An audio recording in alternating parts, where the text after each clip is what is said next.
Dengar-dengar suara dentuman-dentuman itu tuh kita nggak tahu itu tuh apa gitu sebenarnya. Saya sudah mencoba 4 kali percobaan kabur dan yang keempat kali baru bisa lolos. Bermula dari iming-iming lowongan kerja menggiurkan ke luar negeri, berujung jadi budak kriminal lintas negara. Dan ternyata benar gitu kan, posisi di sana sedang tidak baik-baik saja, lagi ada perperangan gitu kan, yang udah mulai mendekat dan udah mulai masuk gitu kan. Di tengah konflik bersenjata di perbatasan Myanmar-Thailand, lebih dari 120.000 orang dari berbagai belahan dunia terjebak kerja paksa untuk melakukan penipuan online. Asumsi kita apa? Kita mengikuti perusahaan Cina yang sifatnya itu mafia. Otomatis dengan seperti itu, kita harus siap pasang badan sampai mati. Ketika kita nggak berhasil, kita didor jalan. Kami menemui korban Indonesia yang berhasil melarikan diri dari kota kriminal di perbatasan Myanmar dan menyusup ke dalamnya. Kami menyelinap ke jaringan digital para kriminal, melacak titik koordinat mereka dan menyatakan aktor di balik kejahatan tersebut. Penelusuran ini menuntun kami pada jaringan kriminal raksasa yang tersebar di seluruh dunia.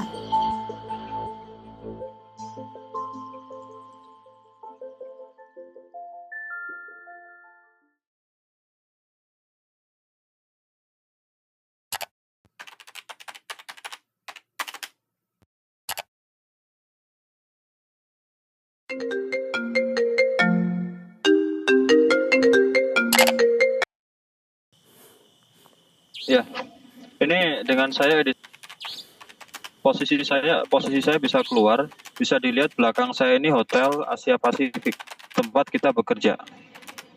Di situ ada kasino, ada tempat PSK segala macam di situ, di atas ada tempat buat nginep kayak gitu-gitu, masak dan lain sebagainya. Kita di lantai 2 itu untuk mengerjakan scamnya. Untuk tim kita bisa keluar karena mesnya itu ada perjalanan seperti ini kondisinya, seperti itu penjagaannya. Di depan di belakang ini ada pos security. Kebetulan ini di tengah ya kotanya, di kota yang ramainya. Ini sekitar 15 menit jalan kaki dari sini, itulah di Meyawahabi namanya, yang informasinya beberapa waktu lalu yang ada penyiksaan, ada penjualan organ tubuh. Itu dekat dari sini.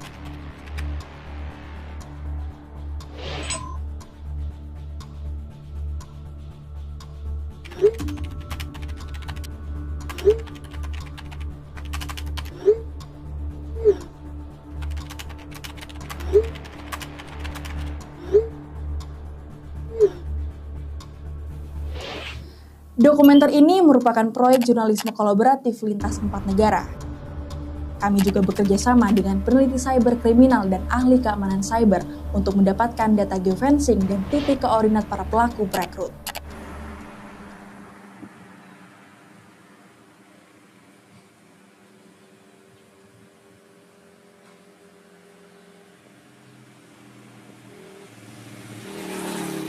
Hotel Puin Maiso, Thailand. Disinilah 5 korban perdagangan orang asal Indonesia berlabuh setelah berhasil membebaskan diri sewaktu perang antara kelompok pemberontak dan junta militer yang berkecamuk. Terletak tak begitu jauh dari perbatasan, hotel ini jadi tempat transit para calon korban perbudakan cyber dari berbagai benua. Di hotel inilah Ucok, bukan nama sebenarnya, pertama kali menginjakkan kakinya di Mae Sot sebelum diselundupkan ke Sue Koko, Myanmar. Pertama datang dulu seingatku dari arah sana. Nah, nggak tahu kenapa pas datang kembali pas hari Jumat, malam Jumat itu, malam Jumat datangnya dari arah yang berlawanan. Dari arah sana, itu pun banyak pembelokan, Pak. Ya penangkapanku dibelokin kayak gitu mungkin ya, itu untuk menghilangkan jejak. Pertama kali datang itu nyampe di sini sekitar jam 3 subuh. Dan kabar dikasih taunya itu nggak usah check in karena cuma menunggu sekitar 2 jam udah dijemput. Nggak taunya sampai jam 9 pagi baru dijemput. Iya. Itu kami stay-nya mobil stay nunggu di situ. Iya. Di lapangan ini. Lebih persisnya mobilnya di situ.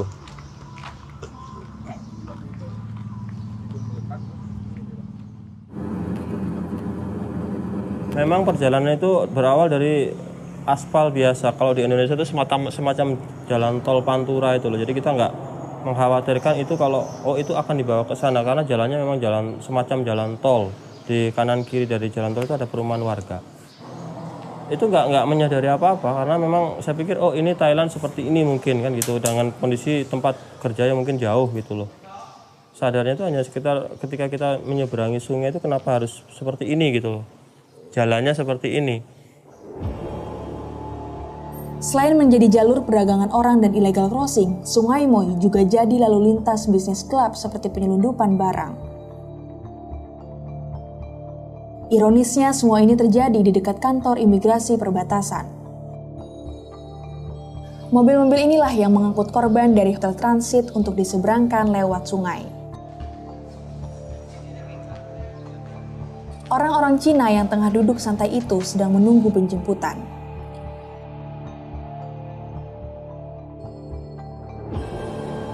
Secara tak sengaja, kami menumpang ke salah satu taksi penyelundup manusia menuju Myanmar dan berhasil menangkap wajah supir penyelundup. Persis seperti yang diterangkan beberapa korban, kelompok kriminal memanfaatkan perempuan dalam jaringan kejahatan cyber lintas negara. Itu pekerjaan itu udah nggak, menurut saya pribadi nggak benar lah. Jadi kita dipekerjakan sebagai scammer, kemudian di dalam itu kita disuruh untuk membujuk seseorang, lebih-lebih kan laki-laki ya, kita sebagai dibikin karakter sebagai perempuan dengan aplikasi WhatsApp seperti itu, kemudian mencari korban dari pasar Italia atau Rusia atau mana itu, mereka taunya kita sebagai perempuan. Bahkan di sana juga ada model real, model perempuan. Kalau misalkan dari customer itu ingin video call atau sekedar voice note, itu memang ada modelnya. Menimbang keselamatan di tengah perang, kelima korban memutuskan untuk melarikan diri dari Sue Koko. Kenekatan itu membawa mereka ke kantor manajemen Yatai Internasional yang diduga memiliki otoritas terhadap setiap bisnis gelap di Sue Koko.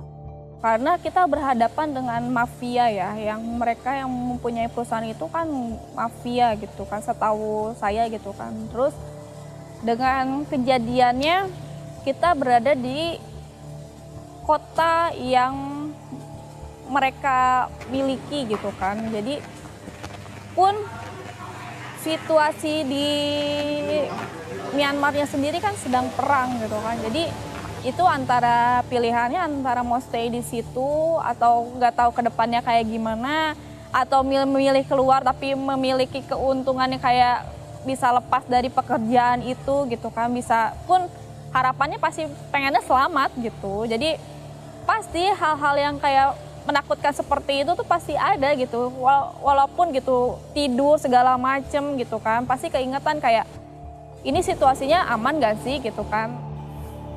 Mereka harus merasa kita baik-baik saja, tapi aku nggak merasa baik-baik saja gitu, kayak di posisi bukan masalah visa lagi gitu kan, ini masalahnya udah masalah perperangan, udah semakin mendekat.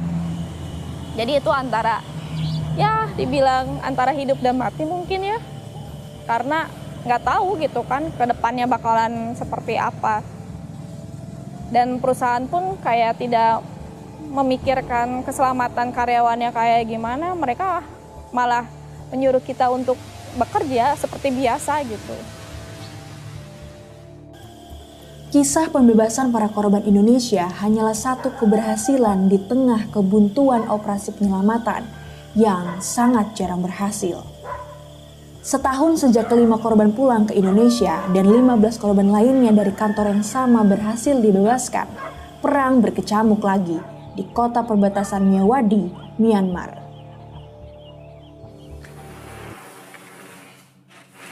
Kondisi dunia kian diwarnai berbagai dinamika, mulai dari bencana alam, konflik bersenjata, hingga perkembangan modus kejahatan transnasional yang semakin canggih.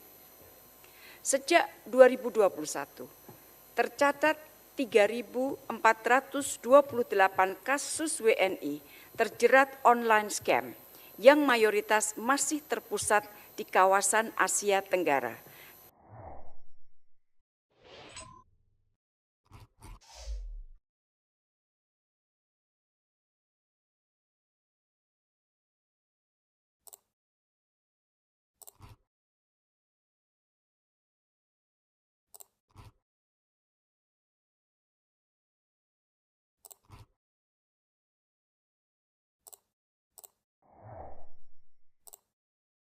Berbekal alamat situs scam yang dipakai perusahaan tempat kelima korban Indonesia dipaksa bekerja, kami melacak jaringan yang saling terhubung. Hasilnya, ratusan tautan ini terindikasi merupakan situs penipuan berkedok tambang kripto. Semisal ini, dan ini. Situs-situs bodong ini menggunakan desain web yang sama. Lewat alamat inilah, kami menemukan keterkaitan dengan situs judi yang beroperasi di Indonesia. Seperti situs kawantogel.co dan situs pengepul togel.com. Customer service Kawan Togel mengaku server situs tersebut berbasis di Thailand. Pengakuan ini jelas mengarahkan kami pada penelusuran selanjutnya. Kami menyusup ke beberapa grup Telegram yang merekrut para korban kerja paksa, berpura-pura menjadi pelamar yang tengah terjebak di Bangkok. Kami mengirim tautan perangkap berupa map palsu ke beberapa rekruter untuk memancing dan mengetahui titik koordinat di mana mereka berada. Where are you now, bro? I fear the map is in the. Are you in the? Hasilnya, sebagian besar menggunakan VPN serta alamat IP yang mengarah ke Myanmar, Thailand, Cina, atau tempat lainnya. Tapi tak sedikit pula yang terpancing perangkap. Kami berhasil mendapatkan titik koordinat akurat yang mengarah ke tempat persembunyian pelaku perekrut. Mereka teridentifikasi berada di Kamboja, tepatnya di titik ini. Dan di Myanmar di titik ini. Koordinat ini menunjukkan pusat scam dan kejahatan lintas negara yang terkenal paling kejam di Asia Tenggara, KK Park. Ia seperti penjara terbuka bagi siapapun yang terjebak di sana. Di setiap komplek ini terdapat pasukan bersenjata yang selalu terjaga. Dari data ini pula, kami mengetahui penyedia layanan internet yang dipakai oleh para perekrut berasal dari Thailand. Temuan ini selaras dengan hasil operasi geofencing yang dilakukan oleh ATII yang mengekspos lalu lintas jaringan internet sepanjang tepian Sungai Moi. Map ini menunjukkan titik-titik jaringan internet service provider yang digunakan para kriminal, sebagian besar berasal dari Thailand. Dalam jangkauan jaringan inilah tersebar komplek pusat penipuan online serta kejahatan cyber di perbatasan. Selain Swekoko dan KK Park, terdapat komplek lain seperti Get25, Family Park, Singhua, Huanya, Keketu atau Dongfeng, dan komplek Dongmai Group.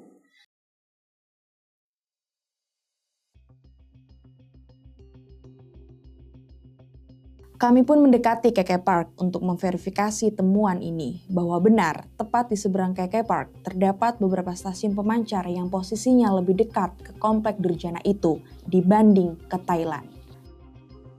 Di dalam komplek ini para korban disiksa, disetrum, bahkan dibunuh jika tak memenuhi target atau melanggar peraturan main para kriminal. Komplek ini diduga kuat berhubungan dengan mafia atau kelompok kejahatan lintas negara yang punya jaringan di seluruh dunia. Kami juga menyusup ke dalam kota kriminal Swekoko, tempat kelima korban Indonesia menjalani kerja paksa.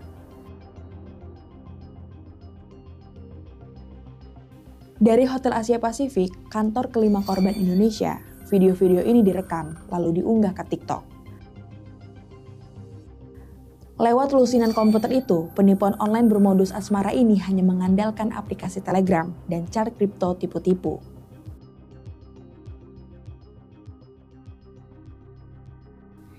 Setibanya senja di Suekoko, gemerlap videotron dan lampu-lampu ekstravaganza menyulap denyut nadi Suekoko hingga dini hari.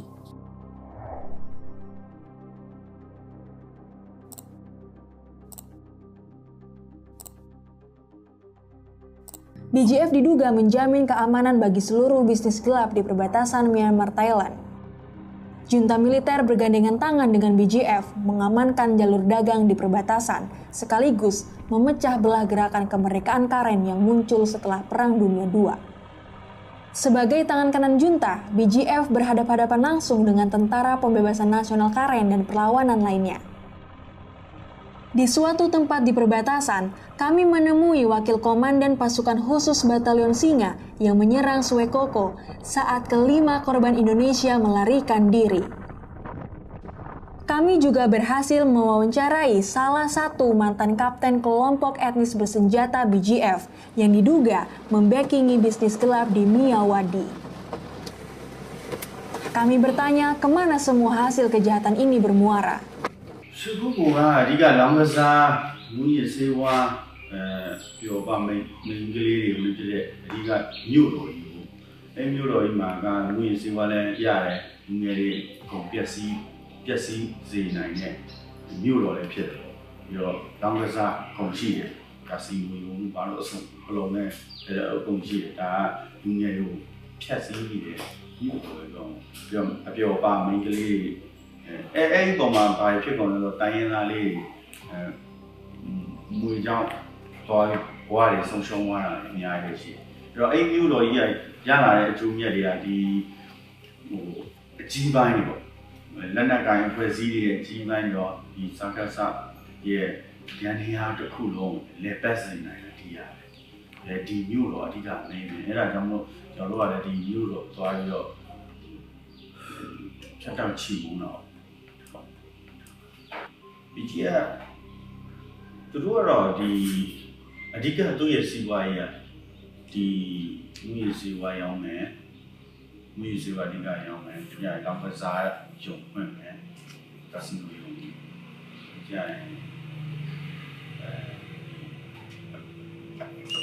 ြောမိကလေးပြောကုန်ပုံမဲ့တာအဲ့ဒါအဓိကတော့သူရဲ့အဓိကပတ်စံရှာတာအဓိက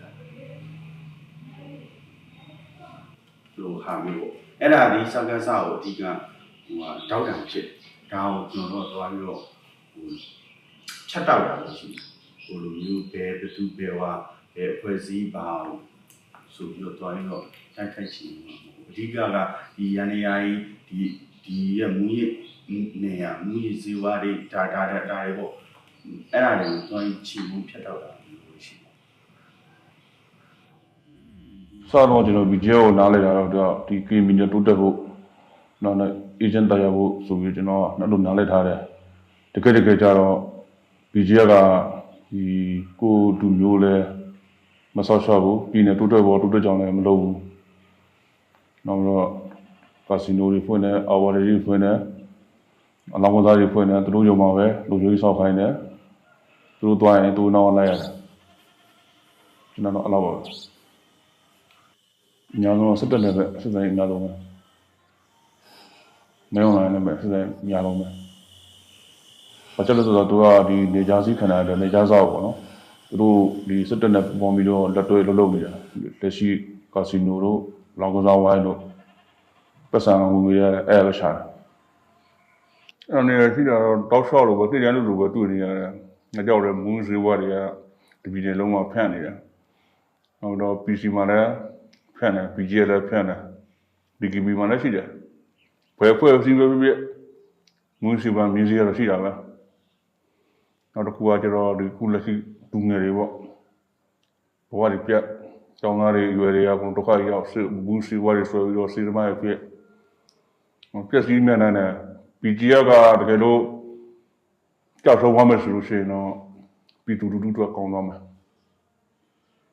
အမှန်လုံးပဲဘာလို့ပြည်သူလူထုကောင်းသွားမယ်ဆိုလို့ရှိရင်ကိုကအလောင်းကစားတွေရှိတယ်ဝင်စီဝါတွေရှိတယ်မကောင်းတဲ့လုပ်တွေဆိုရက်ကွက်ကလေးတွေကတူပြင်တက်တယ်BGFကဟာမရှိတော့ဘူးဆိုရင်တော့ပြည်ပြည်နဲ့တော်အေးချမ်းပဲဖြစ်နေတယ်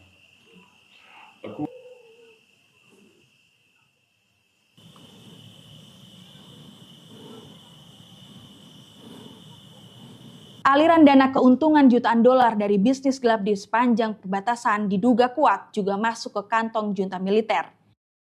BGF lewat Kolonel Saucitu menjadi perantaranya.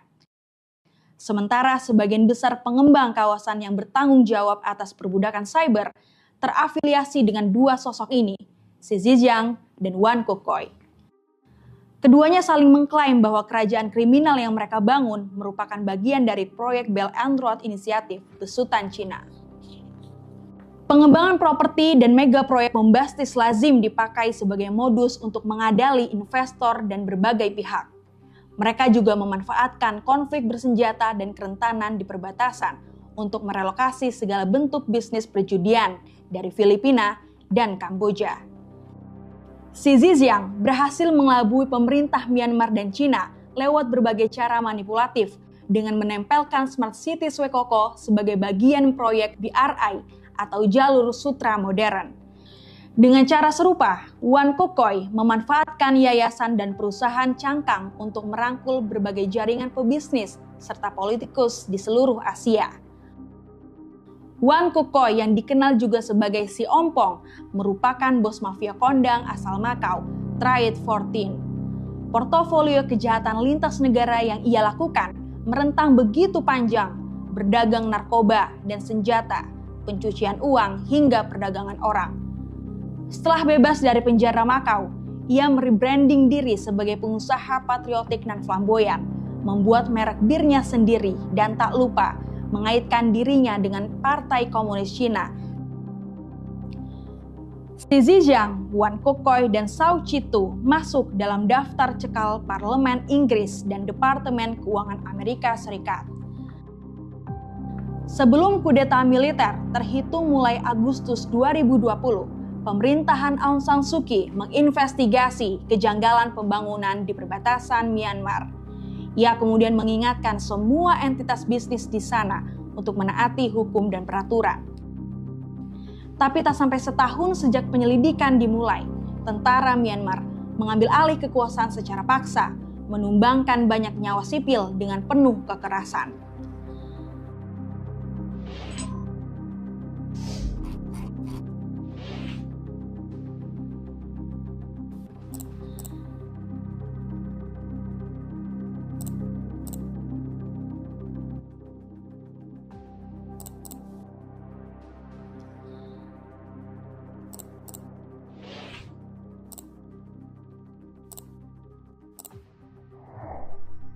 Setelah junta militer berkuasa, Swekoko berkembang begitu cepat jadi pusat berbagai bisnis terlarang dan surga bagi kejahatan lintas negara.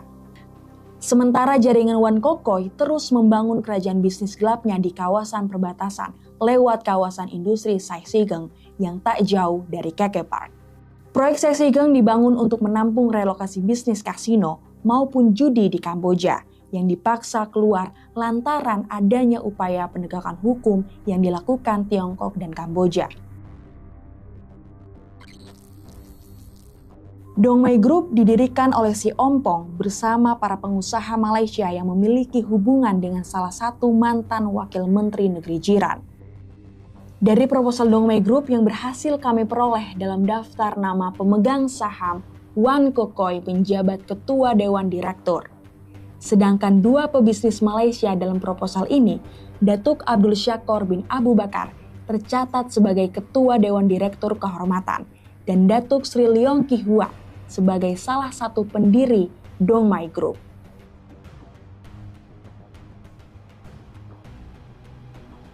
Tujuan dari proyek ini adalah menciptakan kantor paling aman di dunia yang memiliki bisnis utama antara lain manajemen properti, lisensi eksklusif untuk kasino, dan manajemen operasi eksklusif di kawasan industri. Penelusuran ini membawa kami pada foto ini. Datuk Abdul Syakor duduk bersebelahan dengan si Ompong dan istrinya, Masitah Ibrahim, mantan Wakil Menteri Departemen Perdana Menteri Malaysia periode Najib Razak. Pasukan bersenjata di barisan belakang mereka adalah BGF. Proyek Dongmai Group, Saexigeng Park, diresmikan secara mewah di Hotel JW Marriott Kuala Lumpur, Malaysia pada 15 Maret 2020. Peluncuran itu dihadiri oleh banyak tokoh penting Malaysia. Masitah Ibrahim tampak hadir di perbatasan Myanmar saat upacara peletakan batu pertama proyek kawasan Sai Sigeng bersama suaminya dan Wan Kokoi.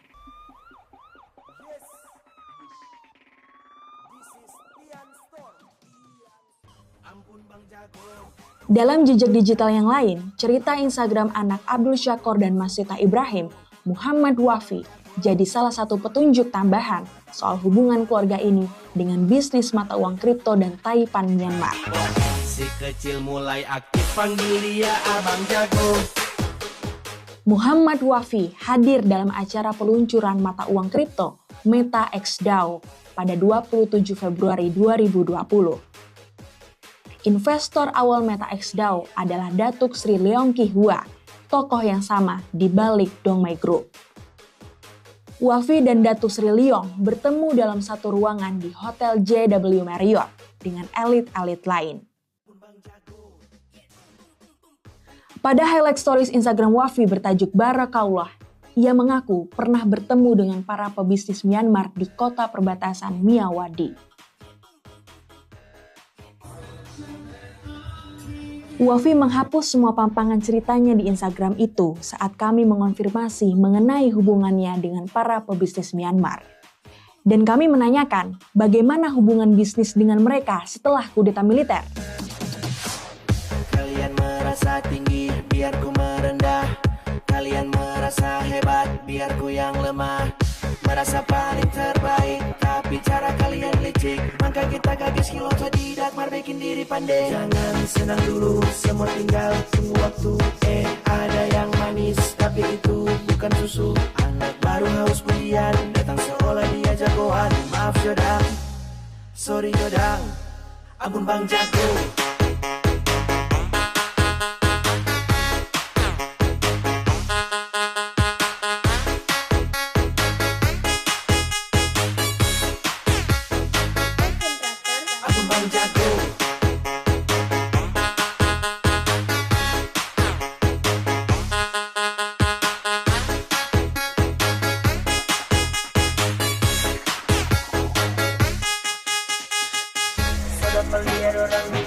Hingga hari ini penipuan online atau segala jenis kejahatan cyber semakin jadi ancaman global. Reportase ini disusun lewat penelusuran serta verifikasi ribuan data dari sumber terbuka, sehingga siapapun dapat menerapkan cara verifikasi yang sama. Kamu dapat berkontribusi dalam upaya menghapuskan perbudakan modern dengan berbagai informasi apapun, seperti dokumen resmi, foto, video, maupun kesaksian langsung terkait perbudakan cyber di Asia. Dengan mengirimkannya pada alamat endmodernslaverynow@proton.me, kami akan menjamin kerahasiaan identitas serta keamanan data yang kamu berikan.